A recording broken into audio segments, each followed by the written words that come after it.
اور جو ہمارے قائد کو رب نے عزت دی،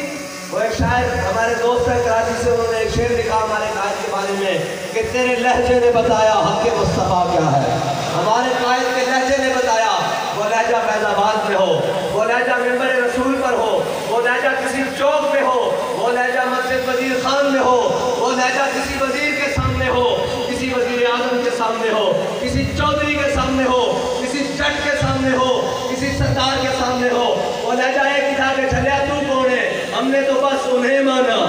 انہیں جانا، انہیں مانا، آیا ہم نے کسی غیر سے کام رکھا ہی نہیں ہے، وہ چلیا کون ہے۔ اور ہمارے قائد نے صرف ہمیں ایک ہی سبق پڑھایا، وہ سبق یہ ہے کہ اپنے آقا و مولا کا دامن اپنے ہاتھوں میں تھام لو۔ ہمارے قائد نے فرمایا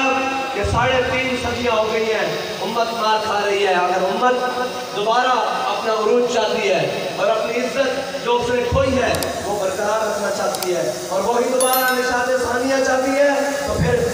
میرے ہاتھ میں تھا جب تک میرے مصطفیٰ کا دامن، میرے پاؤں چومتی تھی یہی گردش زمانہ۔ ہمارے قائد ہمارے ہاتھوں میں میرے آقا مولا صلی اللہ علیہ وسلم کا دامن تھما کے گئے ہیں، ہمیں اب دائیں بائیں دیکھنے کی کوئی ضرورت نہیں ہے۔